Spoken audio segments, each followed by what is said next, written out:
Hi friends, hope you are doing well. Today I'm going to talk about the Ivy League universities, and very often I get the question from people as to what are the Ivy League universities, why are they so famous, is it worth getting into them, how tough is it to get into these universities, and so on, and whether you can do BS, MS, PhD, postdoc in these universities, which is the best degree to get. So before we begin this particular discussion, I'm going to discuss what is the Ivy League University.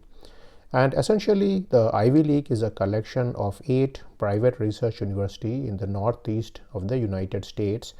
And this name, the Ivy League, stands for a US Collegiate Athletic Conference. So this is a very interesting background from which this Ivy League comes. The headquarters of this Ivy League conference is at the city of Princeton in New Jersey. Now, what are the Ivy League universities best known for? They are known for academic excellence, they are known for very selective admissions, and they are also known for social elitism. So these are the three concepts which essentially bind these universities. So let's go through the list of these 8 universities, and then I'm going to discuss some of the important majors which are famous in these universities and some more facts about these universities which will help you if you are somebody who is aspiring for higher education in the Ivy League, or you are a parent of somebody who is planning of getting into these Ivy League universities. So let's begin. Now the list of these universities is as follows. So number 1 is Brown University, number 2 Columbia University, number 3 Cornell University, number 4 Dartmouth College, number 5 Harvard University, number 6 Princeton University, number 7 University of Pennsylvania, and number 8 is Yale University. So this is not a ranking, this is simply the universities essentially put out in alphabetical order. So we have started with Brown University and ended up with Yale University. Now of course if you look at these universities, these are all in the northeastern part of the United States.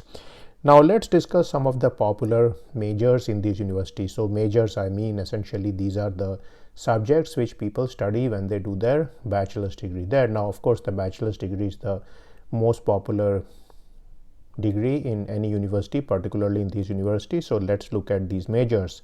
Now the popular majors are economics, computer science, and political science. So these are the 3 more popular majors.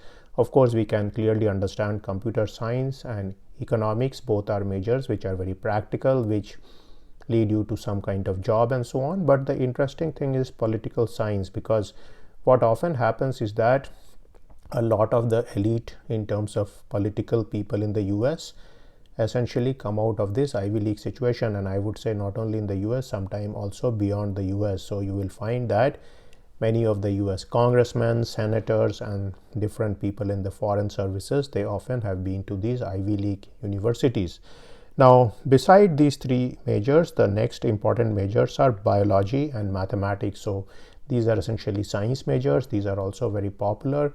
So that's something to keep in mind. Now, one of the advantages of the Ivy League school is that they have a lot of very specialized major. For example, you can do a bachelor's degree in a subject like history, in a subject like folklore and mythology, or criminology, or practice of diplomacy, and so on. So of course you can always study English, you can study literature, you can study any foreign language.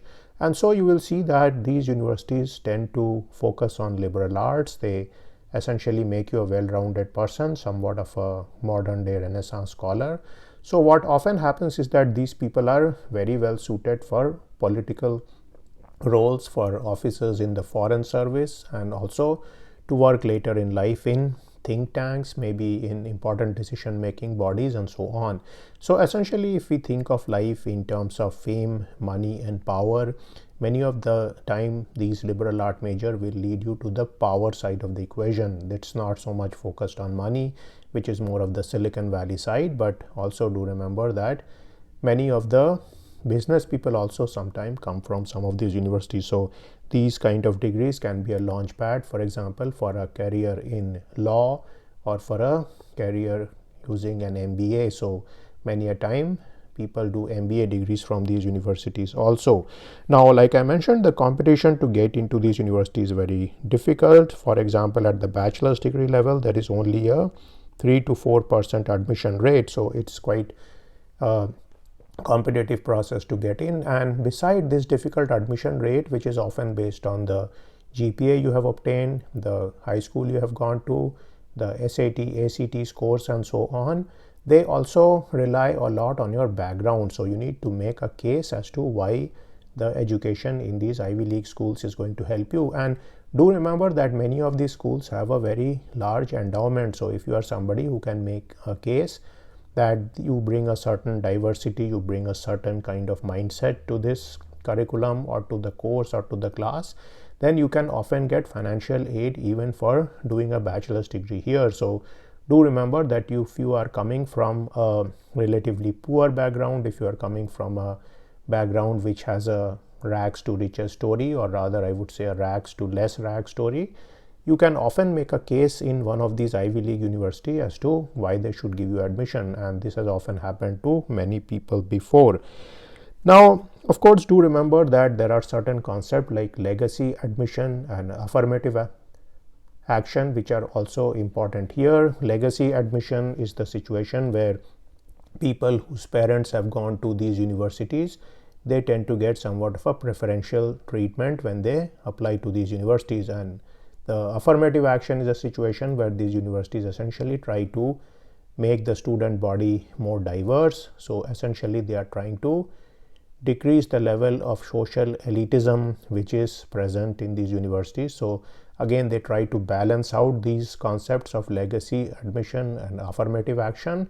But nowadays, because both these are somewhat anti-merit in concept, both these are being attacked by people on different side of the equation. So sometimes the people on the left, they may not like the legacy admission situation, and the people on the right, they do not like the affirmative action situation. So many of these things are pending in courts and they have to decide as to what to do.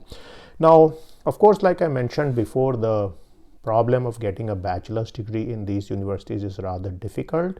So one of the things you can always aspire for is doing a master's degree, a PhD degree, or a postdoc here.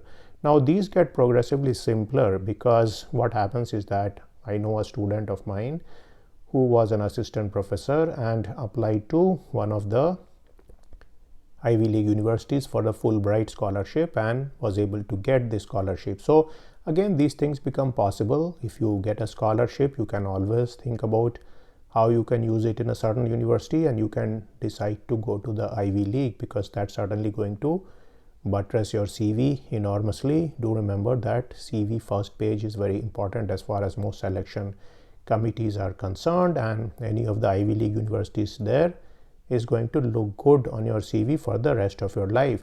Now, even if you are not somebody who is a postdoc, you may be a PhD student, a master student, it is certainly a good idea to try for the Ivy League universities because most of the time you may be able to get financial aid. Certainly, if you are a PhD student, you are very likely to get scholarship to do your PhD in these universities. And progressively, as you go for the more advanced degrees, the competition becomes lesser and lesser because many people want to do master's degree, but a relatively few number of people want to do PhD degree.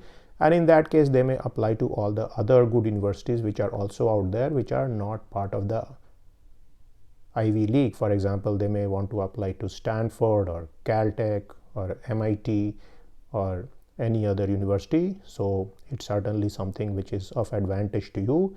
If you are applying in the Ivy League situation for a PhD, the competition may be relatively less. So this was my brief video about the Ivy League universities, how you can use them, at least you know about them, and so you can consider these sometime in your future. So I'll end my video now and I will see you in a video sometime soon. See you then.